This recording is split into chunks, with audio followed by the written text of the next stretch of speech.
about and nothing. See, what happens is when people come to the Nilgiris, they're all told one story, that the air is very fresh over there. And there are three sort of towns in the Nilgiri and Kotagiri. So in this book, chapter 53, page 154, I put a quotation which any of you can use.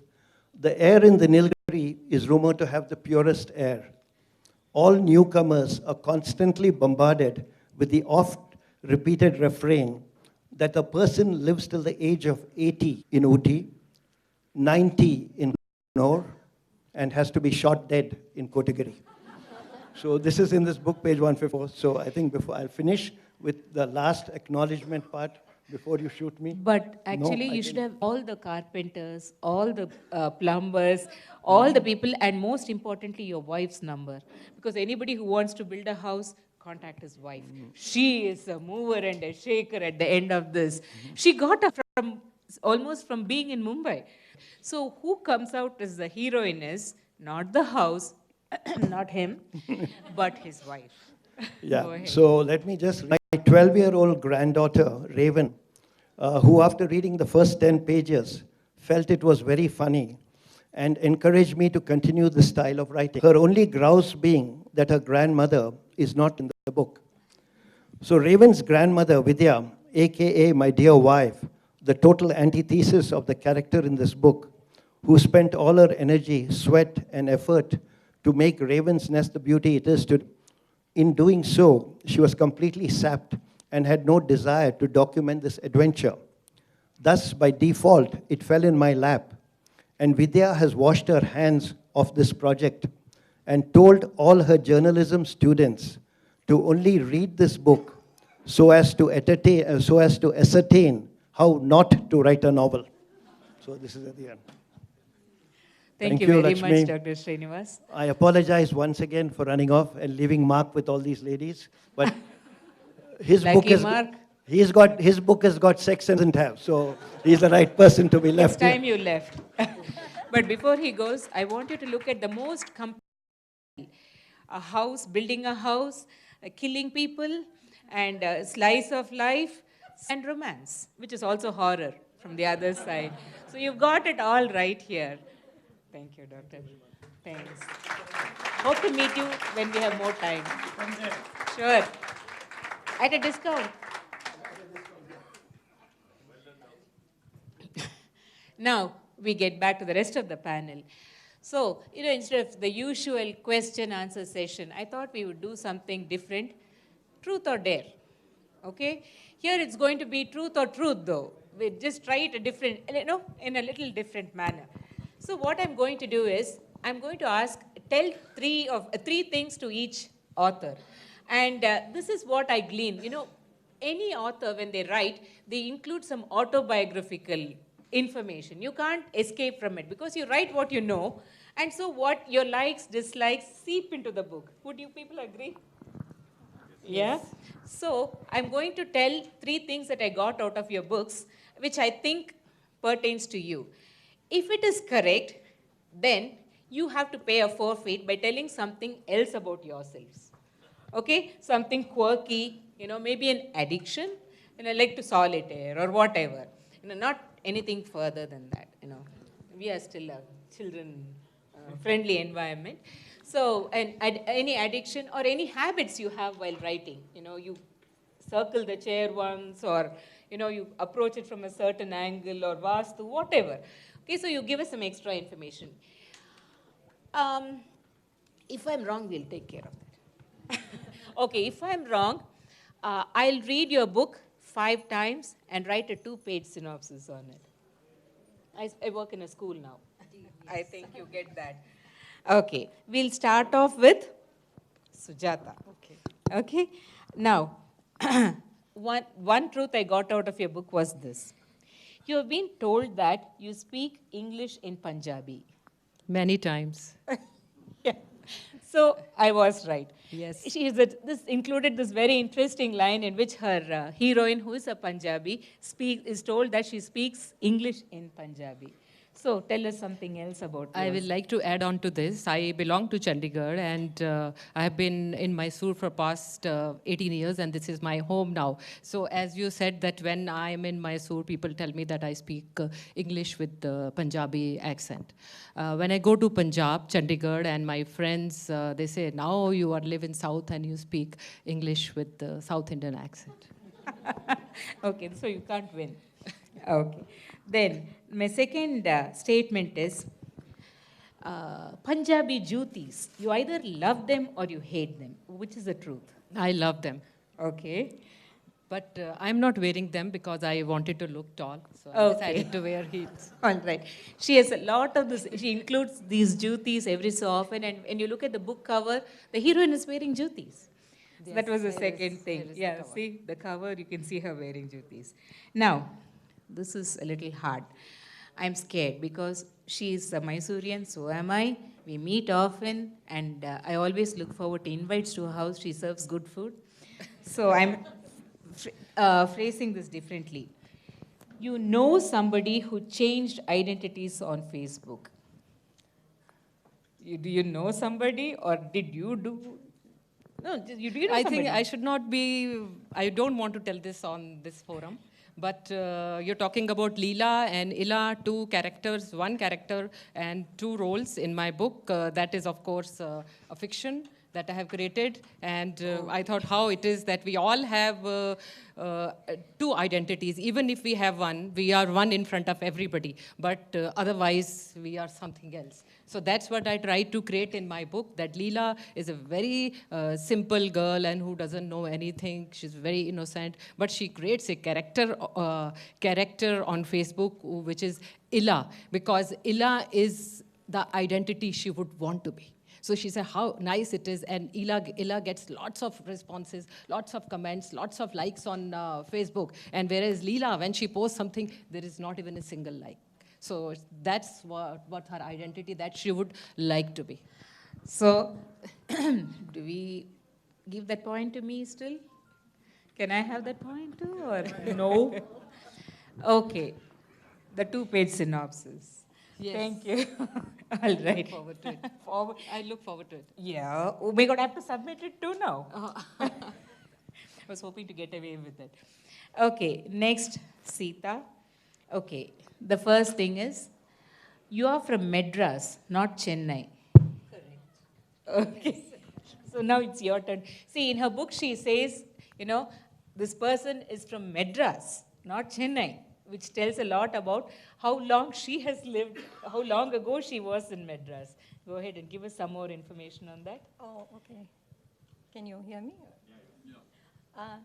Yeah, I think changing of names is a little discombobulating, So you know a city by a name, you identify with that city, and then suddenly you've gone for a few years, and then you come back and, on the flight they say, welcome to Chennai, and I'm like, oh my God, did I buy the wrong ticket? What is this? And, it's the same thing with Bangalore and Bengaluru, so I identify with Madras and not with Chennai, correct. Okay, score one for me. Then, you see, in India there are two classes of people, especially among women. One class went to the US among our age group, not among the young ones. So you either went to the US after you got married to a guy who lived in the US, or you went abroad for graduate studies. I'm saying you went abroad for graduate studies. Am I right? Sorry, no. I went and she's abroad written two books. Yeah, two synopses. No, I went abroad. I'm scared of Mark. Two. Mark has written 3, and the 4th one is in the pipeline. Or have you finished 4? Oh my God. Okay, I better get correct with you. Go on. No, I didn't go for grad. I went abroad to work. Okay, all right. Win some, lose some. Okay, the third one is, this is a little scary for me. There is a character called Guru.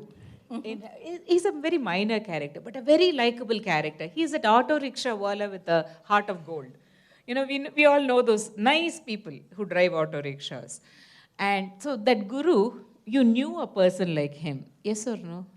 Yes, I think all of us know several gurus in our lives. Somebody who comes to your rescue when you most need it, like when you need an auto rickshaw, for example. So, there are so many people in your life that you don't even acknowledge. You just take it for granted being here, that there's a system around you where people turn up regularly to help you, to keep your life going.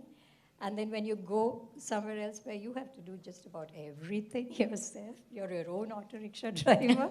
So then you really think back and, you think back about their characteristics and it kind of comes to mind. Okay, so he's like the epitome of the person who helps you. Of auto rickshaw drivers or whatever helps. bus drivers, whoever, yes, Who correct. helps you. Okay. So, 1, 2, One. lost one. Yeah, you lost Okay. She's at least written only 2 books. Now is the kicker. He's written 4 books. Okay. First one is, this is a no-brainer actually. I know I'm winning. When I read his book, I was on my couch, comfortably stretched out, coffee on one hand, snacks on the other, and I got shin splints. You love to run, don't you? His John Hale ran so much in the second book. He would run up and down the hills. He would run 6 miles. And I'm like, oh, because I've never had shin splints in my life because I've never run. So only John Hale gave it to me. So you do like running. Yes, I do, and sorry, very loud.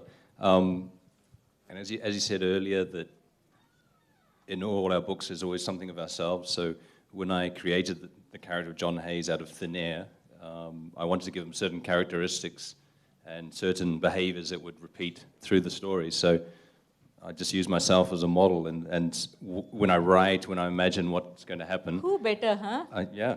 And I get to live through him, so I get to work out how to kill people and work out how to avoid the police and research it, but it's all legitimate. Yeah, and my books are also autobiographical in a way. I write romances. All the girls are extremely pretty, have great figures, and are really young.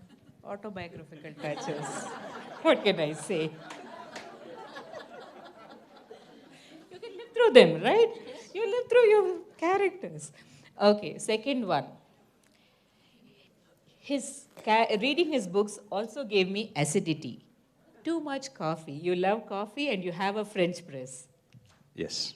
It's really that obvious.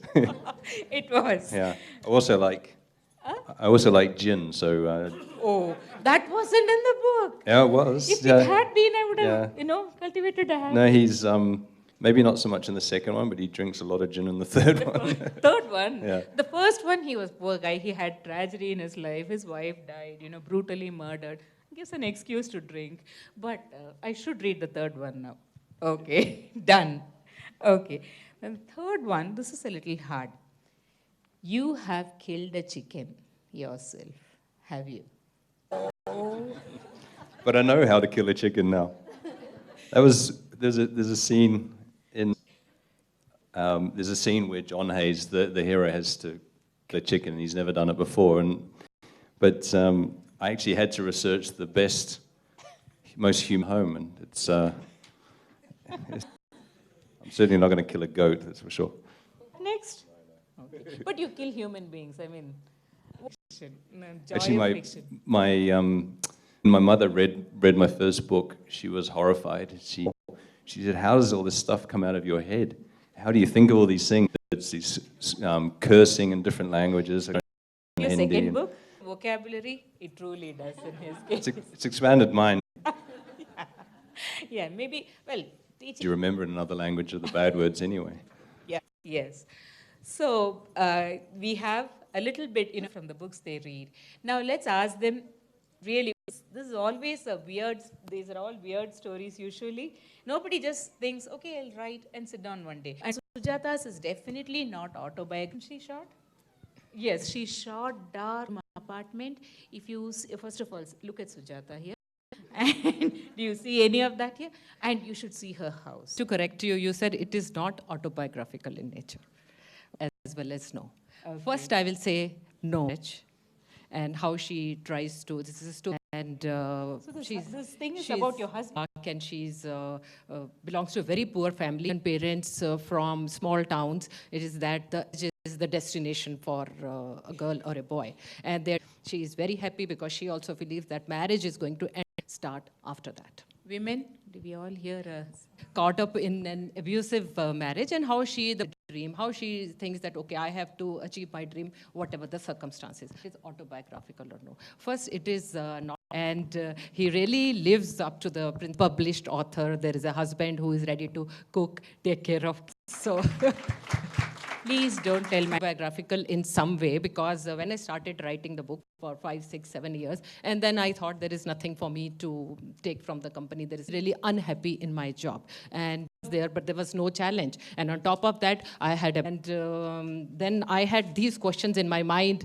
I'm going to sit at home, and if I take another job or do anything, what is my identity? How do I discover myself? To write this book, and the dilemmas in Leela's mind, that Leela also tries to discover herself. She also tries to find her identity. She wants to come out of her zone that, okay, I should leave my husband and find my identity. I think that's the same time I was going through the, so that time. Substitute boss for husband. Yes.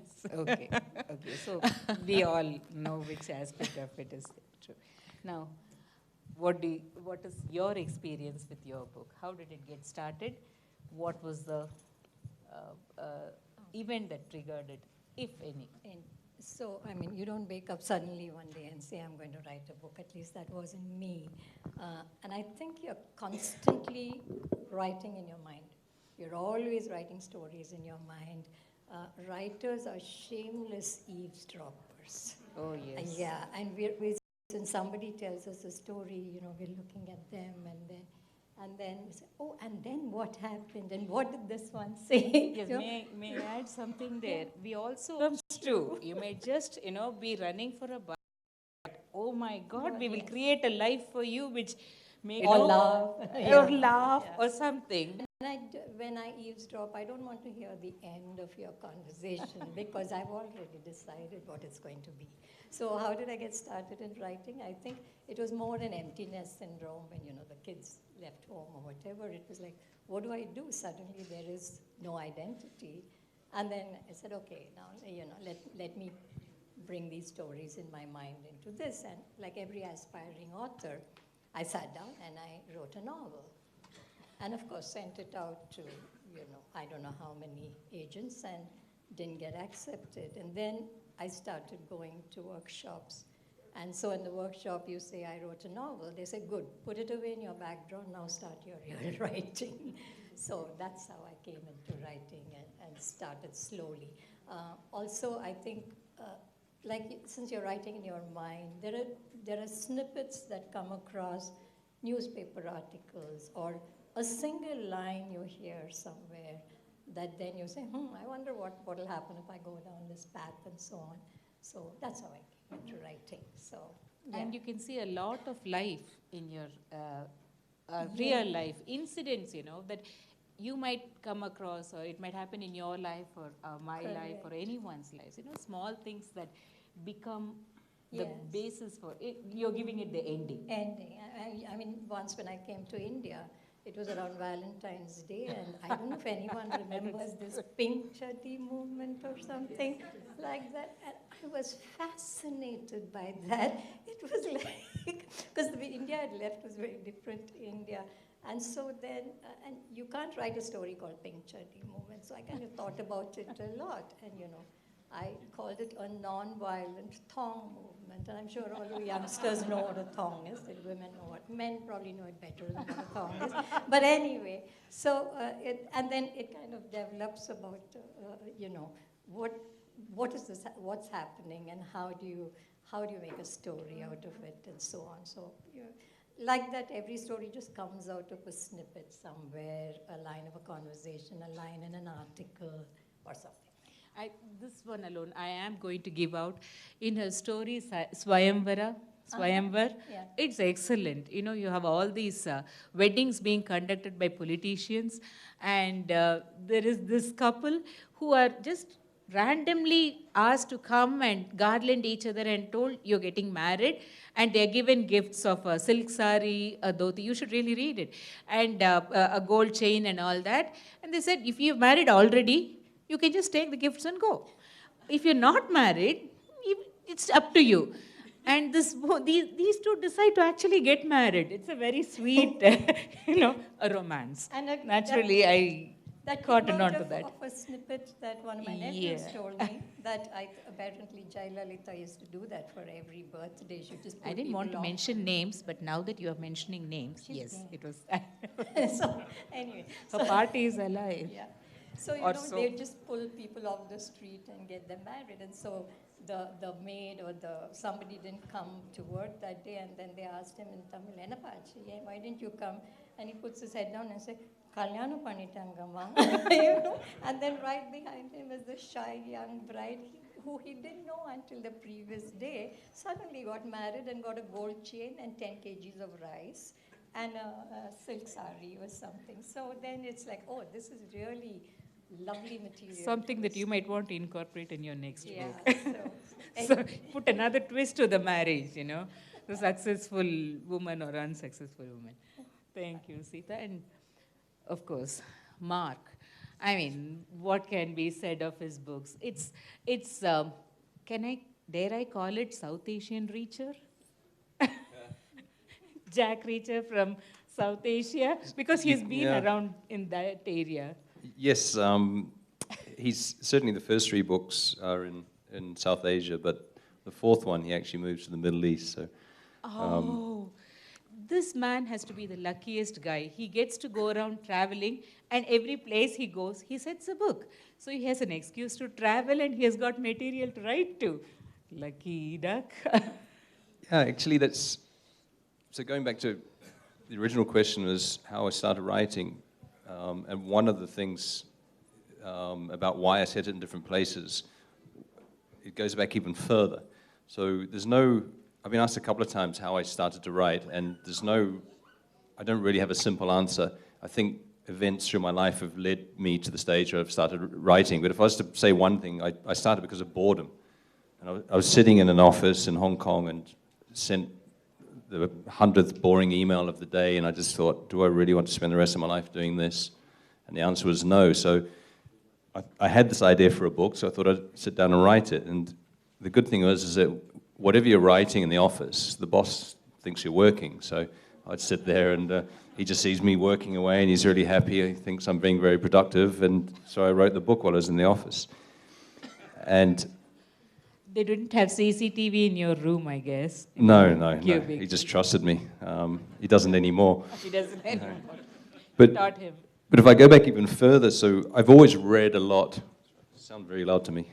I've always read a lot. So I was one of those geeky kids who used to get up in the morning and open a book, and I used to wedge it under the pillow and get dressed and read. Then I used to walk to school and read. Then I used to hide it in my textbook in class and read. Then I used to read under the covers with a torch so my parents wouldn't catch me. And I used to be really hooked on novels by Wilbur Smith and Dick Francis and people of similar ilk. And I used to think it was so cool for someone like Dick Francis, who wrote books in the horse racing industry, but it was always about a different character. So he would learn something about, for example, about flying, and then he would write a book about it. So I thought, what a great way to make a living is that you learn a new skill, then you write about it, and then hopefully your book sells and you make some money from it, and then you go and learn another skill. What a fantastic way to live life. But that thought I had, that predates me starting to write by decades. I only remember it now when people ask me, why did you start? And was there one thing that made it? So, as I said earlier, it's accumulation of things, of experiences through my life that have actually led me to write. So this is actually, except for Mark, the three of us, could we be called late bloomers? So we are, anybody who wants to write can start writing. We are inspiration. And the young ones can start too. Mark is your inspiration. I'm also a late bloomer. You're also late bloomer. Yes. Okay. So, well, the kids, you too can write. So we are, the poster children for you too can. If we can, so can you. So now, let me ask you, do you have, this is when I would like to have some,